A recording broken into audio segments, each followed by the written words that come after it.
I always believed humanity's darkest tales lived at the fringes. War zones, forgotten alleys, prisons full of broken souls. But I was wrong. The worst horrors hide in plain sight, woven into the fabric of our lives, unnoticed until we dare to look too closely. My name is Alex. I'm a journalist, or at least I was before everything happened. My work once meant exposing the worst of humanity. Corruption, murder, systemic cruelty. But this story was different. It started with an email. It arrived in my inbox late one night, a cryptic subject line catching my eye. Do you seek the truth?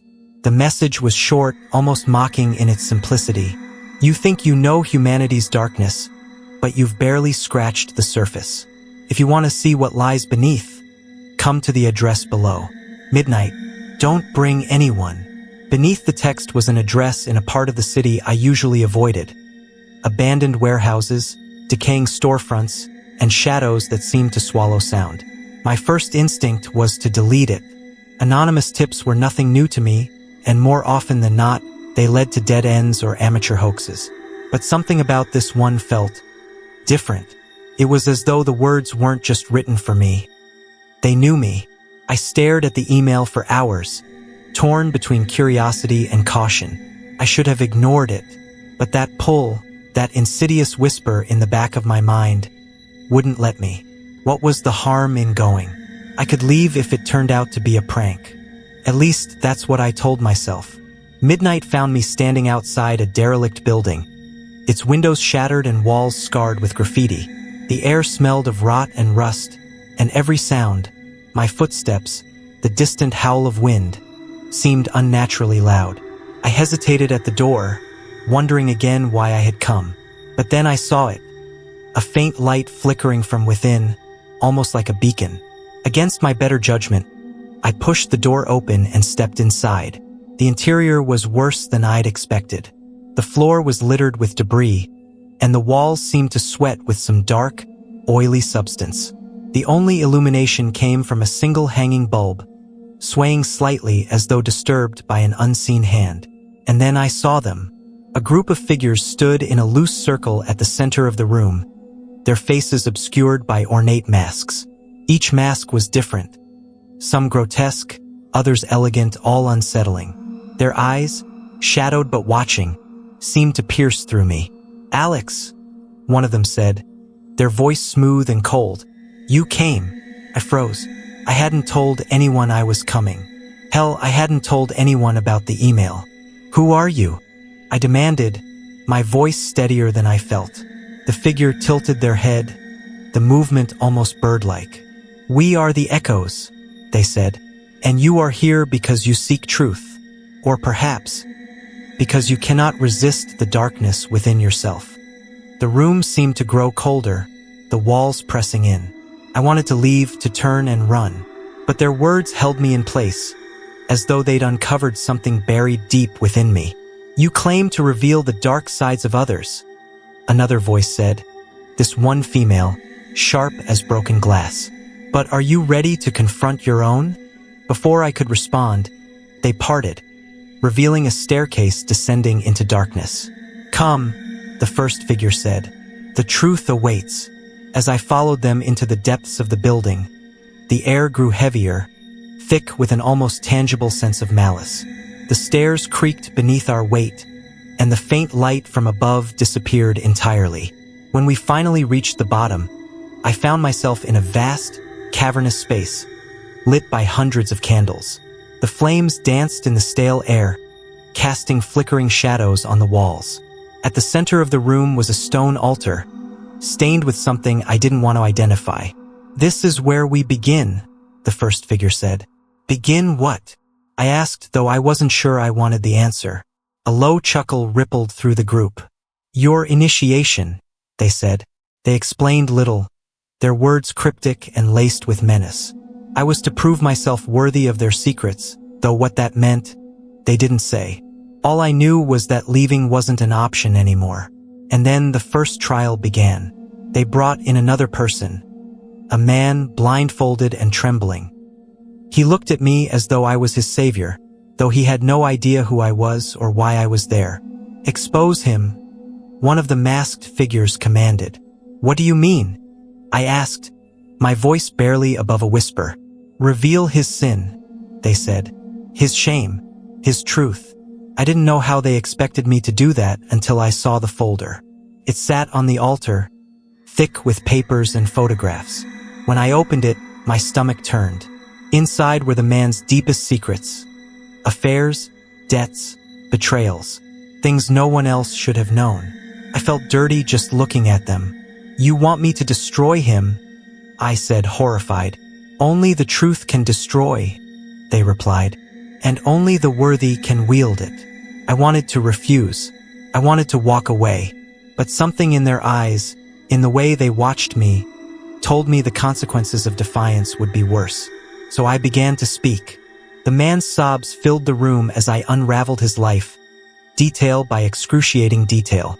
Every word felt like a knife in my throat, but I couldn't stop. When I finished, he was a broken shell, crumpled on the floor. The figures applauded. "You've taken your first step," the leader said, their tone almost congratulatory. "Welcome to the truth." But as I looked at the man, his life shattered by my words, I felt no triumph, only a deep, gnawing fear of them, of myself, of what lay ahead. I had stepped into the shadows, and there was no going back. The man's screams followed me long after the others had dragged him away. My throat was raw, my heart pounding. I told myself it wasn't my fault, that I'd had no choice. But a deeper, darker voice whispered otherwise. I hadn't just read the secrets in that folder. I'd felt them, sharp, visceral truths that cut deeper than I expected. It was as though the words themselves carried weight, compelling me to speak them aloud. And now I was part of this. The masked figures moved with eerie precision, beckoning me deeper into the cavernous chamber. Candles lined the rough-hewn walls, their flames casting long, jittery shadows that seemed to pulse with life. "Welcome to the echoes," the leader said. Their mask was the most ornate, its surface a web of jagged metal and polished obsidian. "Here, we do not flinch from the darkness. We embrace it." I wanted to ask questions. Who they were, how they'd found me, what they wanted, but my mouth was dry, my voice gone. The leader seemed to sense my hesitation. "In time, all will become clear, but first you must learn." The next hours, or was it days, blurred into a fever dream of rituals and whispered secrets. The echoes operated like a living organism, each member moving in perfect synchronization. Their rituals were grotesque but methodical, designed to unearth and exploit the basest aspects of human nature. I watched as they forced one man to choose between two prisoners, both begging for their lives. Another woman was made to confess her darkest fantasies in front of a jeering crowd. Every act felt like a mirror, reflecting the worst parts of humanity, and, inevitably, myself. During these rituals, I noticed something strange. The members seemed to know things about me, intimate, personal details I'd never shared. They spoke of my childhood, my regrets, even moments I'd long since buried. At first, I thought they'd researched me, but it went deeper than that. They felt my thoughts, pulling them to the surface like threads unraveling a tapestry. "You've spent your life exposing others," one of them whispered during a ritual, their voice low and serpentine. "Did you think you could hide from us?" The air in the room grew colder, pressing against my skin like icy fingers. One night, as the others prepared for yet another truth-seeking, the leader summoned me to a side chamber. The room was small and suffocating, its only decoration a single mirror hanging on the far wall. "Do you know why you're here?" they asked, their voice calm but edged with menace. "To find the truth," I replied, though the words felt hollow. The leader chuckled, the sound echoing unnaturally. "No, Alex, you're here because the truth has already found you." They gestured to the mirror. "Look." I hesitated, but the pull of the mirror was irresistible. As I stepped closer, my reflection shifted.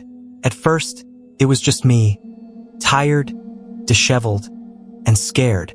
But then the image changed. I saw flashes of my life. Moments of selfishness, cruelty, and regret. Arguments with loved ones, Stories I'd twisted for personal gain. Lies I'd told to protect myself. Each scene cut like a knife and I couldn't look away. "You see," the leader said, "the darkness isn't out there. It's within you." I staggered back, my breath coming in short, shallow gasps. "No," I whispered. That's not who I am." The leader's voice softened, almost pitying. "But it is. And until you accept that, you'll never truly belong here." The rituals became more intense after that. Each one forced me deeper into myself, peeling back layers I didn't even know existed. The echoes seemed to thrive on this, their energy growing stronger with every revelation. I began to notice patterns, subtle at first but undeniable. The rituals weren't just about exposing truths. They were feeding on them. The air in the chamber grew heavier with each act of cruelty, the shadows on the walls darker and more restless. And always the leader watched, their gaze piercing through the mask. One night, I found myself alone in the main chamber, unable to sleep. The flickering candlelight cast strange shapes on the walls, and I thought I heard whispers in the distance. As I wandered, my eyes fell on a series of symbols carved into the stone floor. They were intricate and unfamiliar, but something about them felt alive. "Beautiful, aren't they?" I turned to see one of the masked members standing behind me. Their mask was simpler than the others, a plain black design with no embellishments. "What do they mean?" I asked, my voice barely audible. "They're the foundation of the echoes," they replied. "Each symbol represents a truth, a secret pulled from someone like you." I frowned, unease prickling at my skin. "You're saying the floor is made of truths?" The figure nodded. "Every secret you expose, every dark thought you admit, adds to the power of this place. It's how we survive." The realization hit me like a punch to the gut. This wasn't just a cult. It was a living, breathing entity, sustained by the very darkness it uncovered. And I was feeding it. That night, I tried to leave. I waited until the others were asleep, if they even slept, and crept toward the staircase that led to the surface. My heart raced as I climbed, each step feeling like an eternity. But when I reached the top, the door wouldn't budge. "Going somewhere?" The leader's voice was calm, almost amused. I turned to see them standing at the base of the stairs, their mask glinting in the dim light. "I can't do this," I said, my voice trembling. "I didn't sign up for whatever this is." The leader tilted their head, studying me. "You think you have a choice?" Their words sent a chill down my spine. Two members appeared behind them, dragging another blindfolded figure into the chamber. The leader gestured for me to follow, and against my better judgment, I did. The figure was thrown to the floor, their blindfold removed. It was a woman this time, her face pale and streaked with tears. "Your next trial," the leader said, handing me another folder. I looked at the woman, then at the folder. My hands shook as I opened it, revealing the sordid details of her life. But this time, something felt different. She looked at me, her eyes wide with fear but also recognition. "Alex?" she whispered. I froze. I knew her. Her voice shattered the fragile veneer of detachment I'd managed to maintain. "Alex?"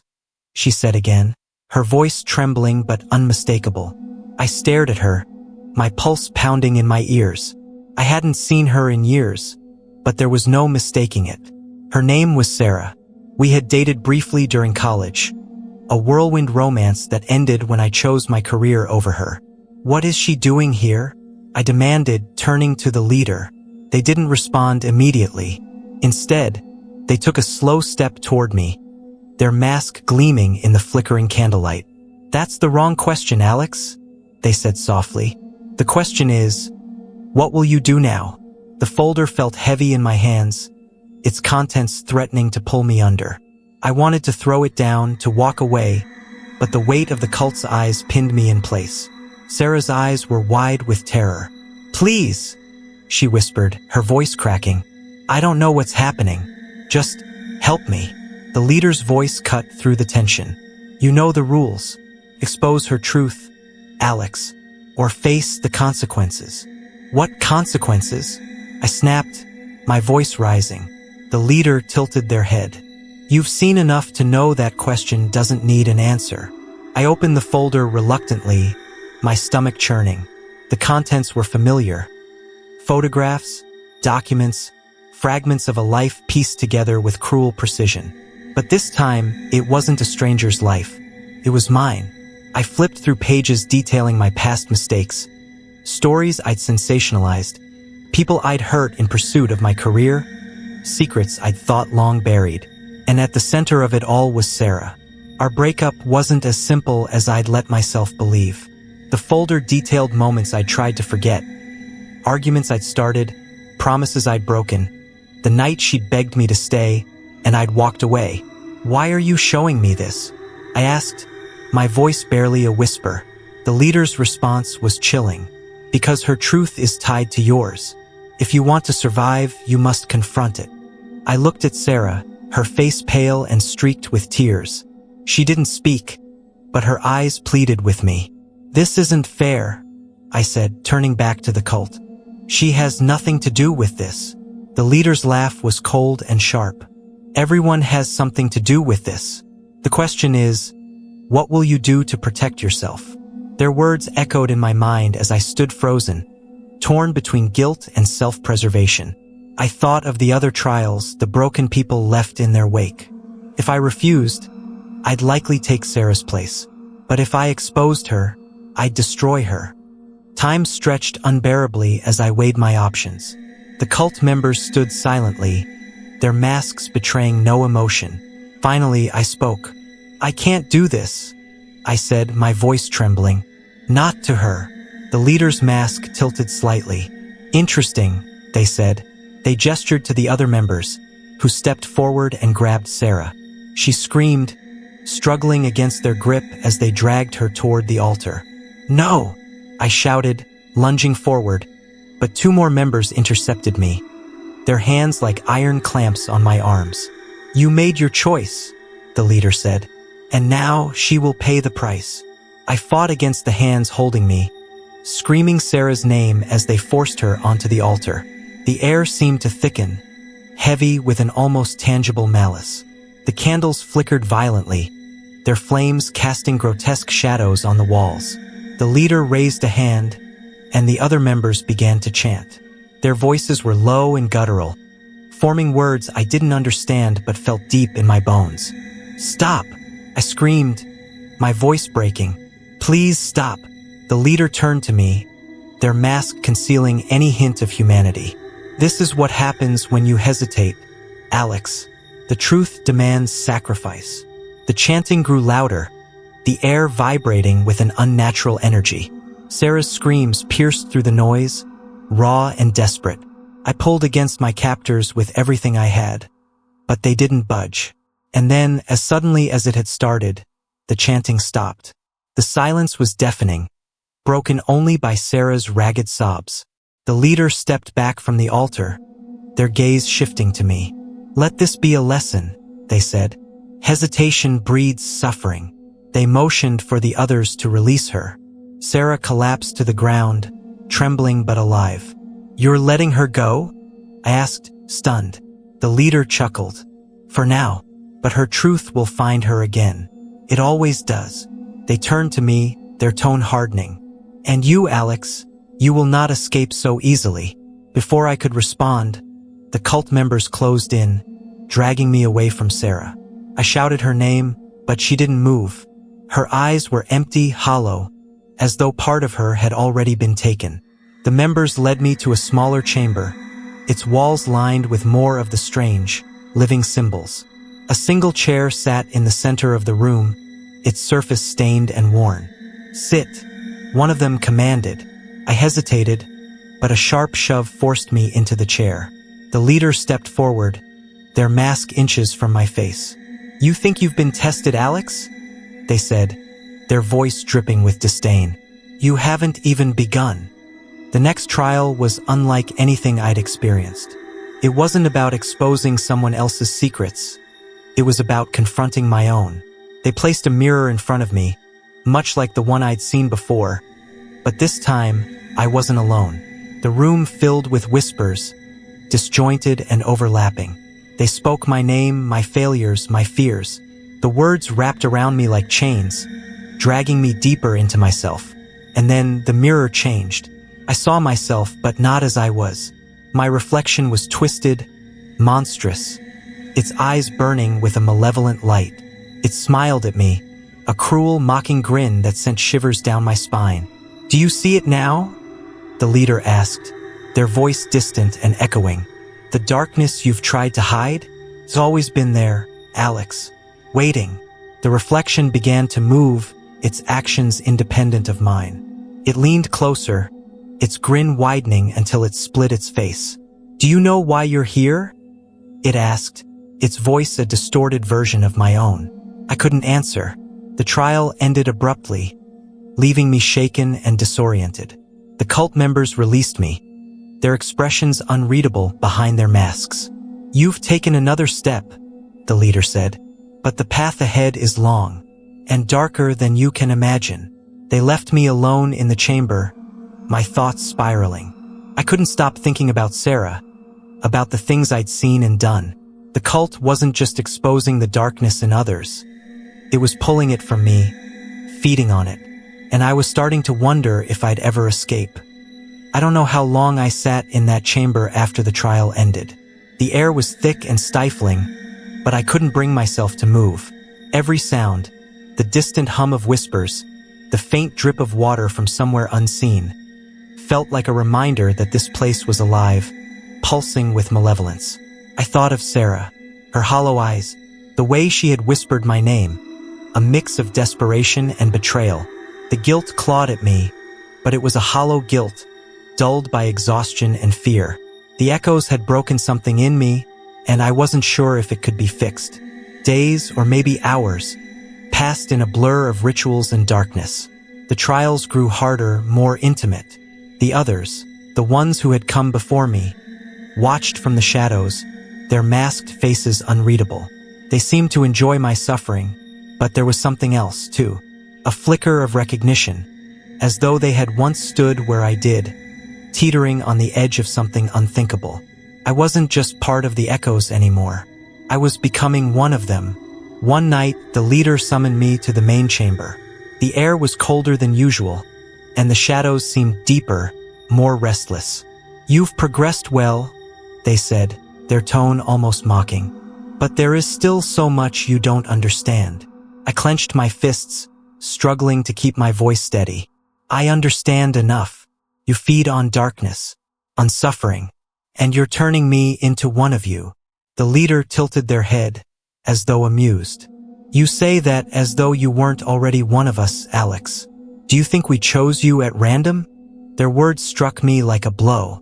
I wanted to deny it, to argue, but deep down I couldn't. They had known things about me, my secrets, my regrets, from the moment I arrived. "You've spent your life profiting off the pain of others," the leader continued, "exposing their darkness to the world. Did you really think there wouldn't be consequences?" I didn't respond. Instead, I followed as they led me deeper into the underground labyrinth, the passages narrowing until I felt like the walls were closing in. We emerged into a new chamber, smaller but more ornate than the others. The walls were covered in intricate carvings, the same living symbols I'd seen before. They pulsed faintly, as though alive, their glow casting the room in an eerie, shifting light. At the center of the chamber was a pedestal, and on it lay an object wrapped in black cloth. "This," the leader said, gesturing to the pedestal, "is the heart of the echoes, the source of our power." I hesitated, a sense of dread washing over me. "What is it?" The leader didn't answer directly. Instead, they stepped aside, motioning for me to approach. As I drew closer, I felt the object's pull, an almost magnetic force that made my skin crawl. I reached out, hesitating only for a moment before pulling back the cloth. Beneath it was a book, its cover blackened and cracked as though burned. Symbols etched into its surface shifted and writhed, defying logic. "What is this?" I asked, my voice barely above a whisper. "The Codex of Echoes," the leader replied, "a record of humanity's darkest truths. Every betrayal, every act of cruelty, every secret shame. It's all here. The weight of their words sank in as I stared at the book. It wasn't just a record. It was alive, feeding on the darkness it contained. You want me to read it? I asked, already knowing the answer. The leader nodded. To truly understand the echoes, you must confront the whole truth. Not just yours, but everyone's. You've only scratched the surface, Alex. This is your final descent. I hesitated, my hand hovering over the book. I could feel its energy, a cold, hungry force that seemed to reach for me. You don't have a choice, the leader said, their tone final. As I opened the book, a wave of nausea washed over me. The pages were filled with words and images that defied comprehension. Fragments of memories, glimpses of horrors I couldn't fully grasp. And then I saw them. Faces. Familiar faces. People I had written about, their lives ruined by my stories. I saw their pain, their anger, their despair. And I saw myself, standing above it all, profiting from their suffering. The book didn't just show me their truths. It made me feel them. I dropped the book, stumbling back as the weight of it crushed me. The leader's voice cut through the chaos. Do you see now? They asked. The darkness isn't just around you, Alex. It's you. I wanted to deny it, to scream that they were wrong, but I couldn't. The book had shown me too much. I looked at the leader, my vision blurred by tears. What do you want from me? I asked, my voice broken. They stepped closer, their mask inches from my face.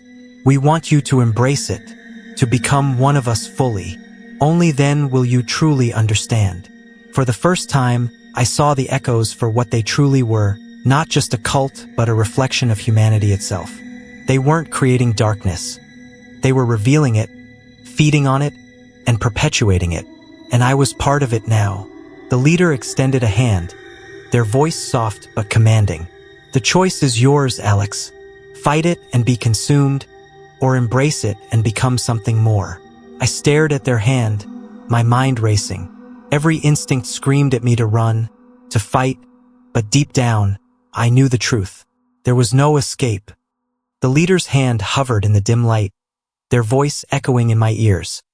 Fight it and be consumed, or embrace it and become something more. Every fiber of my being screamed for me to run, but there was nowhere to go. The air in the chamber felt alive, heavy with malice, pressing down on me like an invisible weight. My heart pounded, my thoughts racing. What happens if I refuse? I asked, my voice trembling. The leader tilted their head, as though amused by the question. Then you'll be devoured by your own truths.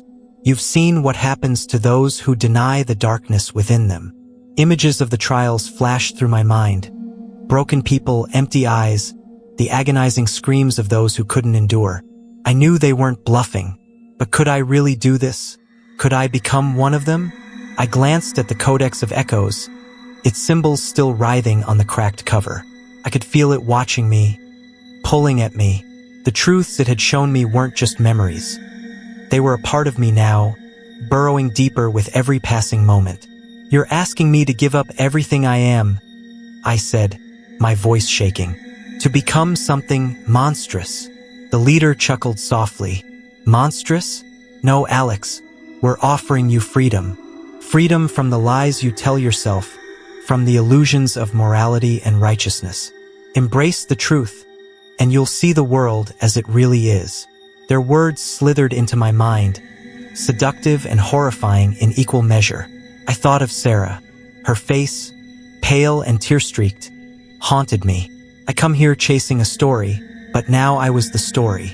My choices would define not just my fate, but hers too. What happens to her? I asked, my voice barely above a whisper. The leader's mask tilted again, their expression unreadable. She's a loose thread. If you join us, she'll be dealt with as all loose ends are. No, I said, my voice firm despite the fear clawing at me. I won't let you hurt her. The leader stepped closer, their presence oppressive. Then you know what you must do. I looked at the hand they extended, the black fabric of their glove a stark contrast against the flickering light. If I took it, I would become one of them, a part of this twisted, living nightmare. But if I didn't, I glanced at the codex again. Its pull was stronger now, an almost magnetic force drawing me closer. The truths it held weren't just external, they were mine. Every betrayal, every cruel word, every selfish act. I'd carry them with me forever. I reached out, my hand trembling, and gripped the leader's. The moment our hands touched, the world seemed to collapse inward. The air was sucked from the room, replaced by an overwhelming silence. The symbols on the walls glowed brighter, their movements becoming frantic, chaotic. And then the pain began. It started as a dull ache in my chest, spreading like wildfire through my veins. I gasped, falling to my knees as the leader stepped back, watching with cold detachment. "Embrace it," they said, their voice calm. "Let the truth consume you."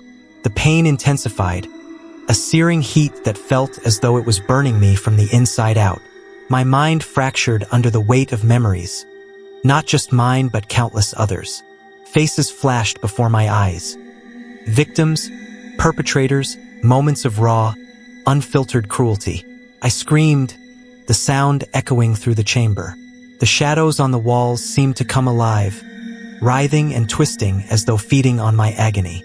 And then, as suddenly as it had begun, the pain stopped. I opened my eyes, gasping for breath. The world around me was sharper, more vivid. I could see every flicker of the candlelight, every crack in the stone walls. The air hummed with an energy I hadn't noticed before.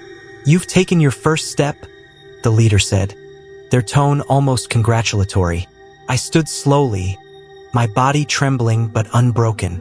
I could feel the darkness within me now, not as something to fear but as a part of who I was. "What happens now?" I asked, my voice steady despite the storm raging inside me. The leader gestured toward the codex. "Now you learn, and then you choose." The codex's pull was irresistible, its symbols writhing with a life of their own. I reached out, my fingers brushing against the cracked cover. The moment I touched it, a surge of energy coursed through me, filling me with a strange, terrible clarity. I saw everything, the rituals, the trials, the truths that the echoes had gathered over centuries. They weren't just exposing humanity's darkness. They were shaping it, feeding it, perpetuating it. And now I was a part of it. The leader's voice cut through the visions.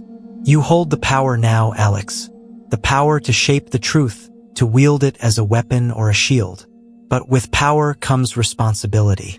The choice is yours. Will you embrace the darkness, or will you destroy it?" Their words hung in the air, heavy with meaning. "What happens if I destroy it?" I asked. The leader's mask betrayed nothing, but their voice grew colder. "Then you'll destroy us, but you'll destroy yourself in the process. The codex is tied to you now. If it dies, so do you." I stared at the book, its energy pulsing in my hands. The choice was clear. I could wield its power, becoming one of the echoes and perpetuating the cycle of darkness. Or I could destroy it, ending their reign but sacrificing myself in the process. The leader watched me closely, their mask reflecting the flickering candlelight. "Choose wisely, Alex. The truth is not kind to those who hesitate." I took a deep breath, the weight of the decision pressing down on me. My mind raced, torn between self-preservation and redemption. Finally, I made my choice. I stood in the chamber, the codex of echoes pulsing in my hands, its energy thrumming through me like a second heartbeat. The leader stood motionless, their masked gaze fixed on me, waiting for my choice. The power was intoxicating. I could feel the codex offering me everything I'd ever wanted. Control, knowledge, the ability to shape truths to my will. It whispered promises of freedom, of escape from fear and weakness. But I also felt its hunger, a bottomless void that would consume me if I let it. The leader's voice broke the silence. "Have you decided, Alex?" I nodded, though my hands trembled. "Yes," I said. I held the codex high, its weight heavy in my arms, and for a moment, I let myself feel its power fully. The room seemed to shift around me, the shadows growing deeper, the air crackling with energy. And then I slammed it down onto the pedestal. The impact echoed through the chamber like a thunderclap, and the codex shuddered violently. Its symbols flared with a blinding light, the writhing shapes twisting and contorting as though in agony. "What are you doing?" the leader demanded, their voice sharp with anger. "Ending this," I said. The codex resisted, its energy surging through me like fire, threatening to tear me apart. I could feel its desperation, its rage, as I gripped it tightly and began to pull. The room exploded with light and sound as the book began to split apart, its power spilling into the air like black smoke. The symbols on the walls writhed in response, their glow fading as the codex unraveled. The leader lunged toward me, but it was too late. With one final, agonizing effort, I tore the codex in half. The world erupted in chaos. The chamber shook violently, the walls cracking and crumbling as a deafening roar filled the air. The symbols dissolved into ash, their energy dissipating in a wave of heat and light. The members of the echoes screamed as their masks shattered, revealing faces twisted in terror and rage. Their forms flickered like shadows in a dying fire, and one by one, they vanished, consumed by the very darkness they had worshipped. The leader was the last to fall. "You've doomed us all," they snarled, their voice distorted and inhuman. "The darkness is part of you now, Alex. You can't escape it." And then they were gone. I collapsed to the floor, the remains of the codex disintegrating in my hands. The chamber was silent, the oppressive energy replaced by an eerie stillness. I was alive, but barely. My body ached, and my mind was a fractured mess of memories and truths I could never unsee. But it was over. The echoes were gone, or so I thought.